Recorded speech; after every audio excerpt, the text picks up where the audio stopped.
Bonsoir à tous, bienvenue si vous nous rejoignez dans cette nouvelle édition. Voici les titres de ce 20h. Lutte contre la pêche illicite, le Bénin renforce la garde, une équipe composée de la marine militaire et de l'organisation non gouvernementale éco-bénéationnée, les eaux béninoises. Dans ce cadre, des irrégularités ont été constatées. Respect des obligations internationales en matière de changement climatique, le Bénin se met au pas. Le document sur l'état des lieux des mesures d'adoption est en cours de finalisation. Les experts sont à Cotonou pour apprécier la version provisoire. Les acteurs publics et privés sont à l'école du droit communautaire. Ils vont cerner les implications et obligations des normes communautaires en vigueur dans l'espace UEMOA, une initiative de la Cour de justice de l'Union économique monétaire ouest-africaine. Bienvenue si vous nous rejoignez. On reparle de ce message du chef de l'État, le chef de l'État Patrice Talon, qui s'est adressé à la nation dans la soirée de ce lundi. Il est revenu notamment sur le processus électoral ayant conduit à l'installation de la 8e législature et a invité les nouveaux députés à une rélecture de la charte des partis politiques. Plusieurs autres points ont été aussi abordés par le président de la République. Au lendemain de ce message, certains citoyens se prononcent. Ils sont au micro de Lenaï Kagwazaou et Amitié Sagwidi. Moi, j'ai pu retenir trois grandes lignes. D'abord, la main tendue du chef de l'État à l'endroit de tous les acteurs, surtout les acteurs politiques de notre pays. Ensuite, le message subtil qu'il a adressé aux nouveaux députés qui ont un grand rôle à jouer, n'est-ce pas, dans l'apaisement de cette crise.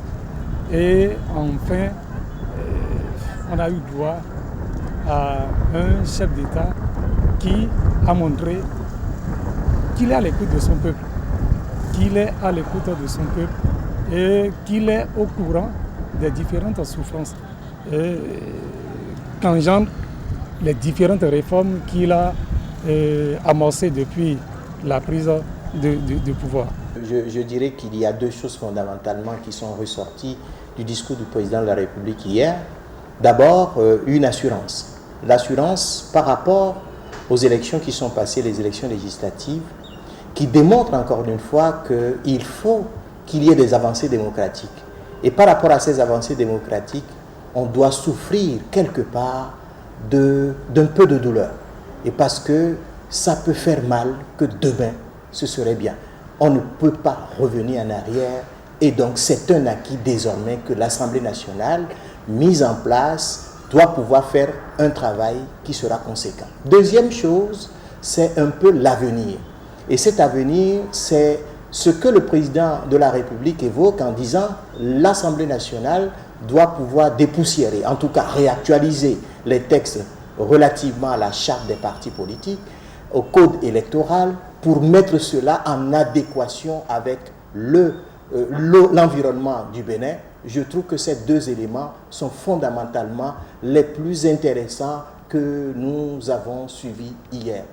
C'est un discours dans lequel je peux retenir l'apaisement et surtout cette classe politique à qui il demande qu'on revoie ensemble les tests et que pour les élections à venir, tout se passe très bien. C'est un père de la nation. Et tout ce qu'il a dit convient, je pense, à notre nation. Les sangs sont chauffés et maintenant il doit apaiser et on doit comprendre et aller de l'avant avec lui pour notre cher pays. Et comme c'est un homme de parole, il veut faire table rase du passé, il peut tenir la main des opposants, les attirer vers lui pour que nous soyons un et unis pour toujours. Moi, je croyais que le chef de l'État allait sortir, parler d'une assise nationale ou une conférence pour revoir les choses.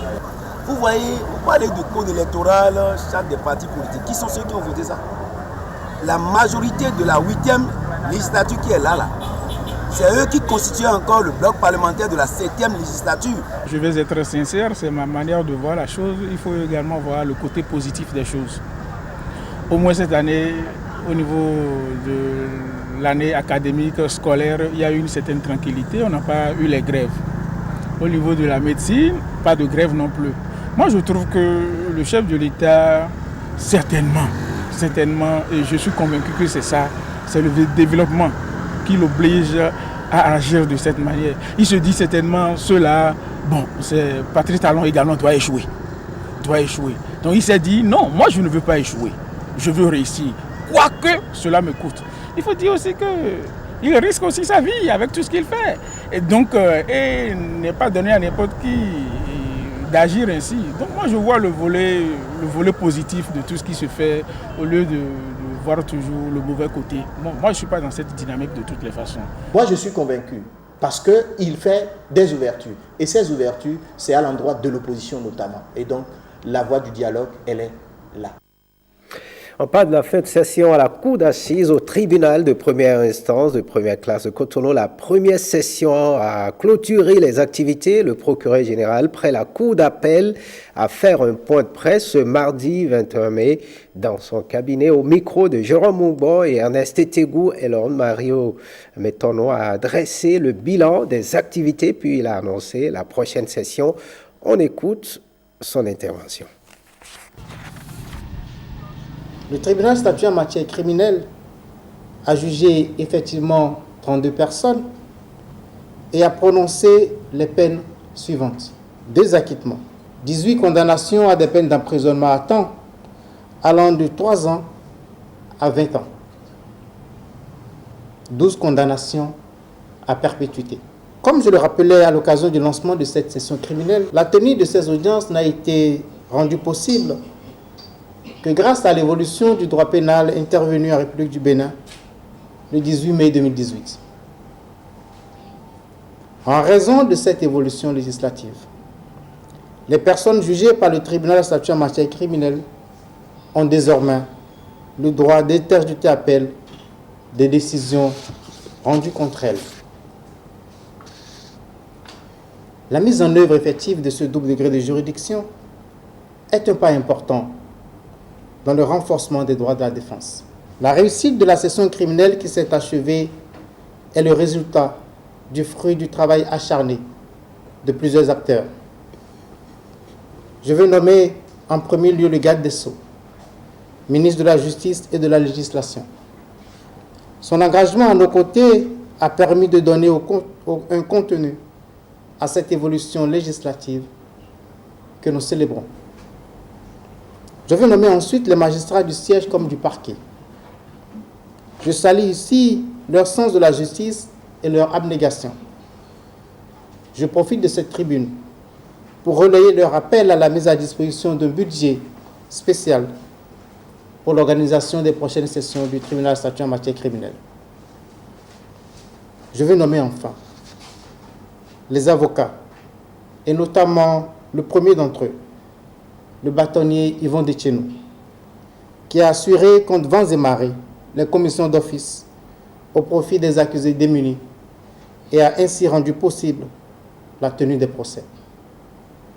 Je n'oublie pas le personnel non magistrat et les greffiers qui ont accepté de bon cœur d'effectuer des heures supplémentaires non rémunérées. Je n'oublie pas davantage les officiers de police judiciaire et les experts qui ont travaillé inlassablement et souvent sous pression à la mise en état des procédures. Dès demain, les magistrats du tribunal de première instance de première classe de Cotonou se réuniront en assemblée générale pour procéder à une évaluation de la toute première session du tribunal statuant en matière criminelle. La prochaine session est prévue pour se tenir au mois de juillet 2019. Les acteurs publics et privés sont à l'école du droit communautaire. L'initiative émane de la Cour de justice de l'Union économique ouest-africaine. Elle vise à cerner les implications et obligations des normes communautaires en vigueur dans l'espace UEMOA par les participants. Christelle Tsongodo, Simon Villon. Les actions de vulgarisation du droit communautaire de l'UEMOA, outre les magistrats, s'étendent cette fois aux opérateurs économiques, aux hommes des médias et aux membres de l'administration douanière. L'enjeu ici est grand, emmener les participants à acquérir des connaissances globales sur le cadre juridique et institutionnel de l'UEMOA, précisément sur le droit communautaire. Nous aurons des opérateurs économiques mieux formés aux normes communautaires qui connaîtront dorénavant leurs droits invocables ainsi que les obligations mises à leur charge. Les journalistes pourront aisément utiliser ces normes communautaires dans le traitement de l'information destinée aux populations. Les administrations d'État appliqueront et feront respecter les droits et obligations découlant de ces normes en vigueur et ce faisant, mettront les États à l'abri de sanctions prévues pour manquement aux obligations découlant du traité. Les avocats, mes chers amis, mes chers collaborateurs, en praticien averti, vous conseillerez mieux vos clients dans la jouissance des normes communautaires et les défendront au besoin devant le juge national et le juge communautaire pour soigner leurs intérêts. Enfin, les magistrats, juges de droit commun du droit communautaire, feront une application efficiente des normes communautaires lors des litiges et assureront leur mise en œuvre effective. Le menu phare alléchant de cette formation devrait permettre aux acteurs publics et privés qui y prennent part de s'imprégner du cadre juridique et institutionnel de l'UEMOA. Un aperçu sera donné, ainsi que vous l'avez dit, sur les textes communautaires régissant la concurrence, la libre circulation des personnes, des biens, des services et des capitaux dans la sous-région.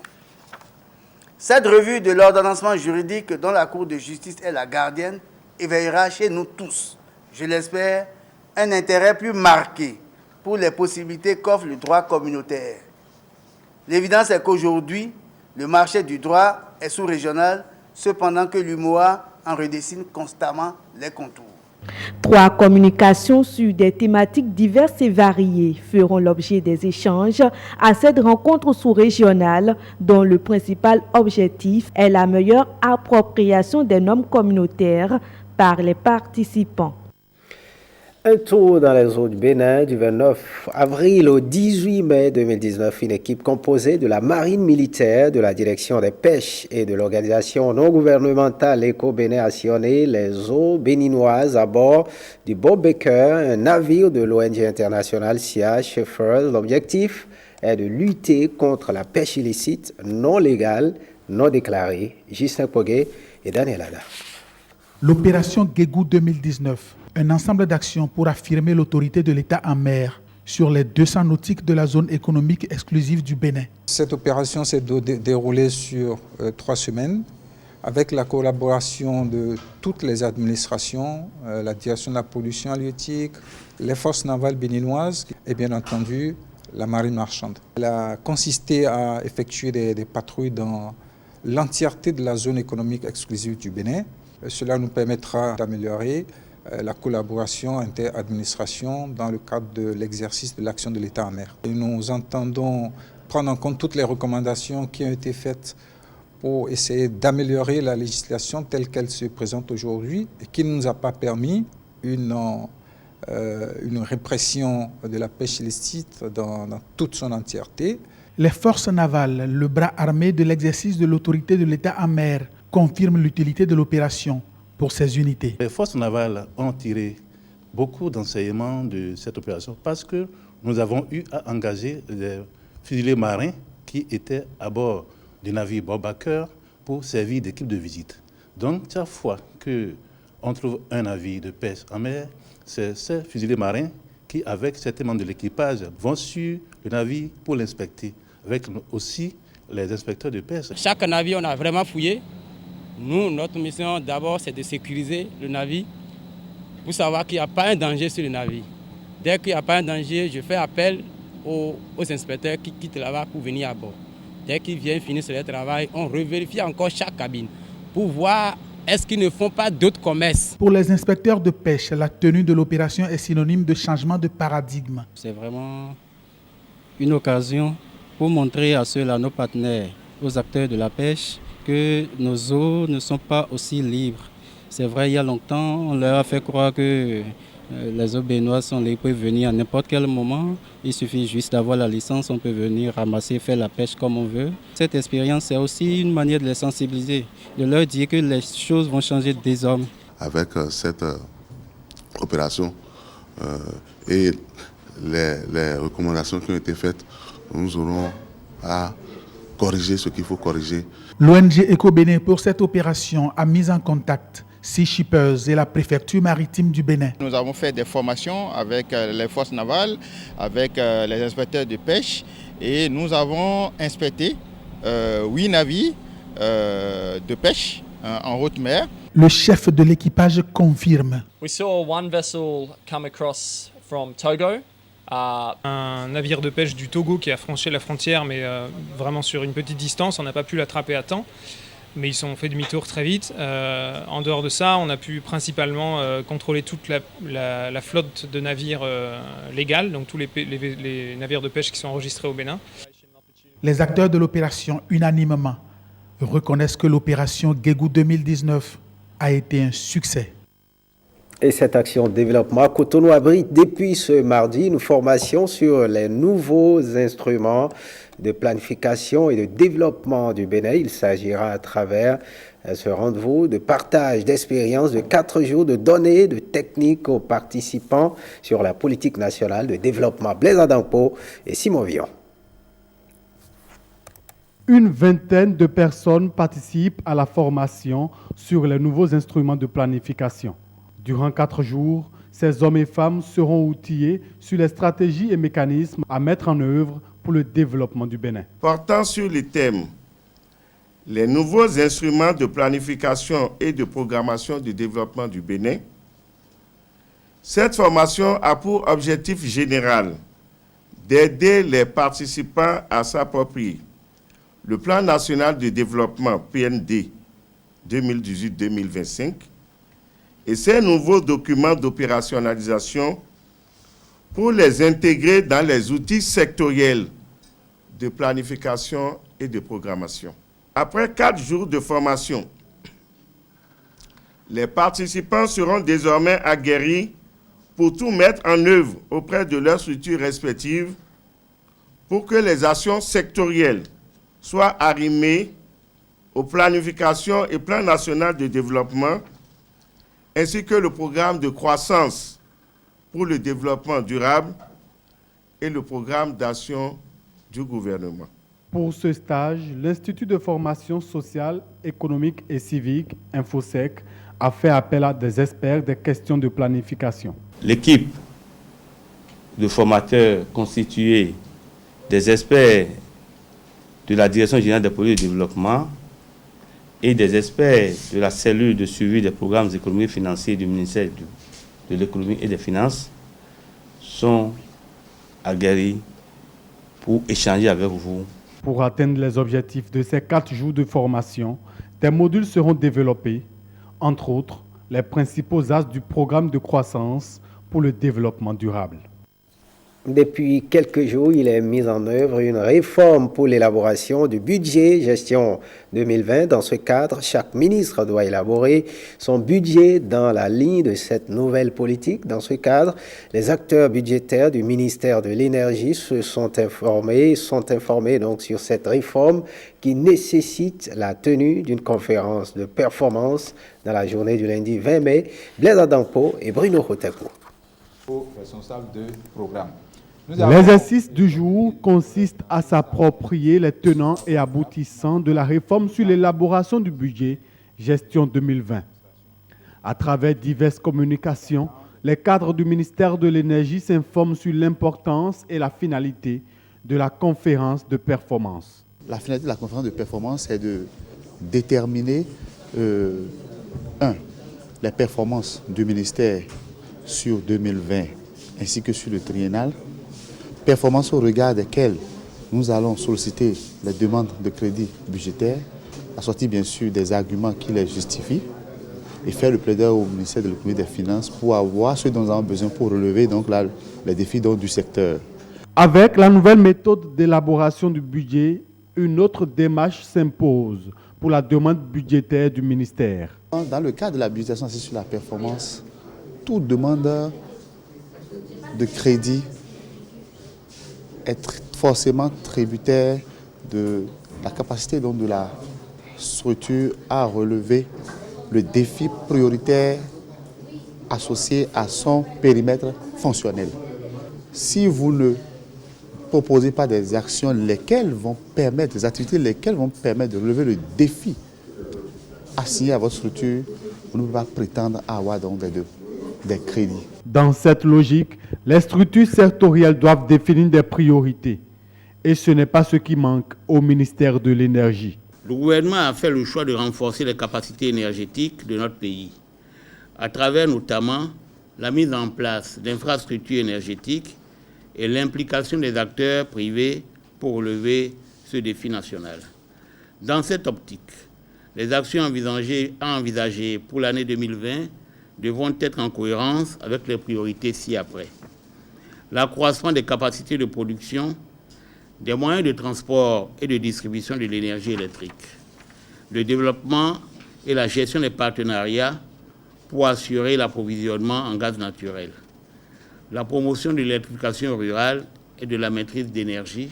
Après la cérémonie de lancement, les assises continuent. Les prochains jours seront consacrés aux travaux préparatoires de la conférence de performance. Conformément à la Convention cadre des Nations Unies sur les changements climatiques, le Bénin est sur le point de finaliser sa 3e communication nationale. Il s'agit d'un document qui fait un état des lieux de la situation avec des mesures d'adoption. Les experts sont à Cotonou pour apprécier la version provisoire de cette communication. Jean-Claude James et Patrick Imavon. C'est un rendez-vous d'échange entre spécialistes des questions de changement climatique. Le document qui va servir d'élément de base au débat est la version provisoire de la 3e communication nationale sur les changements climatiques. La communication nationale qui nous rassemble ce jour est un grenier d'informations actualisées sur les risques climatiques majeurs auxquels le Bénin fait face, les secteurs vulnérables et les opportunités d'adaptation qui s'offrent à lui. Vous convenez donc avec moi qu'en plus du respect de nos obligations internationales, ce document est un véritable outil de développement durable. Les participants ont 2 jours pour passer au peigne fin le rapport qui met en exergue différents types de données, entre autres les résultats de l'inventaire national des gaz à effet de serre, les efforts d'atténuation et les mesures d'adaptation. Le présent atelier, objet de notre rencontre, offre au ministère du cadre de vie et du développement durable l'opportunité d'associer davantage de parties prenantes à l'élaboration du document de projet. Vous êtes conviés à vérifier la conformité du contenu de la version provisoire du document de la 3e communication nationale avec la décision 17/CP8. Vous êtes invités aussi à examiner et apprécier la cohérence entre les différents chapitres du document de la 3e communication nationale, à examiner et apprécier le contenu du document et à faire des suggestions et recommandations pour l'améliorer. La communication nationale sur les changements climatiques est un exercice qui se fait chaque 4 ans. L'objectif pour le Bénin est d'avoir un document à soumettre à la conférence des parties pour d'éventuels appuis. Passons à cette interrogation. Comment se préparent les candidats au BEPC, le brevet d'études du premier cycle 2019? Ont-ils fini l'exécution des programmes? Voici autant de questions qui ont suscité l'attention de la rédaction. Une équipe est allée sur le terrain pour faire le constat. Malini Tibozo et Samson Thiomon. Les explications du professeur d'allemand à ses élèves de 3e. Ils abordent la dernière ligne droite à moins d'une semaine du brevet d'études du premier cycle BEPC 2019. Dans cette salle, l'enseignant révise avec eux quelques notions. Moi, j'ai fini déjà les programmes fin avril. Donc à l'heure là, on fait des révisions. Ce qu'on avait fait depuis septembre, on revoit tout ça là. Je donne des épreuves aux élèves, ils les traitent et ensemble, en classe, on corrige ça ensemble. Et s'il y a des explications, je leur donne encore. Dans les différents collèges visités, les programmes sont presque terminés. En ce qui concerne les élèves qui vont au BEPC, on les a préparés. On les a bien préparés, je pourrais dire. Et parce que nous les avons accompagnés jusqu'à présent des travaux dirigés des travaux dirigés pour que quand même ils essayent d'affronter les épreuves de BEPC. Je m'en vais pour preuve, si je vais aborder directement le taux d'exécution dans chaque matière, ça peut nous rassurer que si les consignes données par les professeurs et par les animateurs pédagogiques, par l'administration, si toutes les consignes données sont respectées par les élèves, je crois qu'on aura vraiment eu beaucoup d'admis. Si l'heure est aux révisions, les candidats, eux, sont plus que jamais motivés à décrocher ce diplôme.